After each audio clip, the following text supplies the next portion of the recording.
কিরে মজিদ, তুই কই যাইতেছস? ভাই মুই তো একটু কামে যাইতে আছি, কে মোরে কিছু কইবেন? হয় কমু, আমি তো তোগো বাড়ি যাইতেছিলাম। কারণ তুই তো জানো আমাগো বাড়িতে পরশুদিন একটা অনুষ্ঠান আছে। এর জন্য তোকে দাওয়াত করিতে যাইতেছিলাম। তাই হন, তুই কিন্তু একদিন আগেই আবি আমাগো বাড়ি। কারণ একটু কাজবাজ আছে। তোরা তো আমার আপন মানুষ, তোরা কাজবাজ না করলে কেডা করবে ক? ঠিক আছে ভাই, মুই একদিন আগে এই পড়বো, আপনি চিনতে হইছেন না। মোরাই তো আপনার কাজ বাজ করবো, আবার কেটা করবে কন? ঠিক আছে, আপনি চিনতে হইছেন না, মুই একদিন আগে এই পড়বো মানে। ঠিক আছে মজিদ, তুই আইয়ে পড়িস। আমি এখন যাই, আরো অনেক বাড়িতে দাওয়াত করতে হবে তো। আই পড়িস, হ্যাঁ? আমি এখন যাই। আসসালামু আলাইকুম রহমতুল্লাহ বারাকাতু।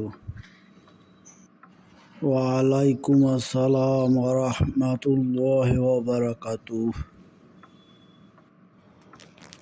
চেয়ারম্যান সাহেব, আপনি তো জানেন আমার বাড়ি পরশুদিন একটা অনুষ্ঠান আছে। সেইখানে কিন্তু আপনাকে অবশ্যই থাকতে হবে। এর জন্য আপনার বাড়ি যাচ্ছি, আপনার ফ্যামিলি সহ আমার বাড়িতে পরশুদিনকে আপনার দাওয়াত। আসতে হবে কিন্তু অবশ্যই। আর একটু কথা হলো, একটু আগে ভাগে আসবেন। কেমনে কি একটু যদি সহযোগিতা হয়, আপনি আসলে একটু বলে দিতে পারবেন সুবিধা কেমনে কি করা যায়। দাওয়াত দিয়েছেন ঠিক আছে, কিন্তু আমি যে ব্যস্ত মানুষ, কেমনে কি আসবো আনে, এইটাই তো কথা। যাই হোক, আপ্রাণ চেষ্টা করব থাকার জন্য। পারবো কি না তা বলতে পারি না। আমি না পারলেও আপনার ভাবি হেসে যাইবে। ঠিক আছে?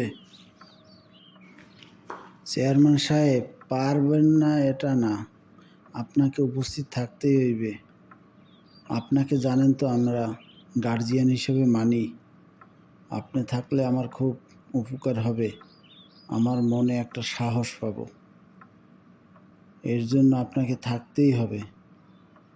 এটা হলো আমার জোর অনুরোধ আপনার উপরে। আপনি না করবেন না প্লিজ। ঠিক আছে, আপনি যখন এত করে বলতে আছেন, আমি থাকবো। তাহলে বেশিক্ষণ থাকতে পারবো না কিন্তু আমি, আমার অন্যদিকে অনেক কাজ আছে। আলহামদুলিল্লাহ চেয়ারম্যান সাহেব, আমি খুশি হইলাম আপনি আসবেন শুনে। যাই হোক, আমি এখন আসি চেয়ারম্যান সাহেব। আপনি একটু আগে ভাগে চলে এসছেন, কোথায় কি করব আপনি একটু থাকলে আমার সুবিধা হইবে। ঠিক আছে, তাই আসি। আসসালামু আলাইকুম ওয়া রাহমাতুল্লাহি ওয়া বারাকাতুহু।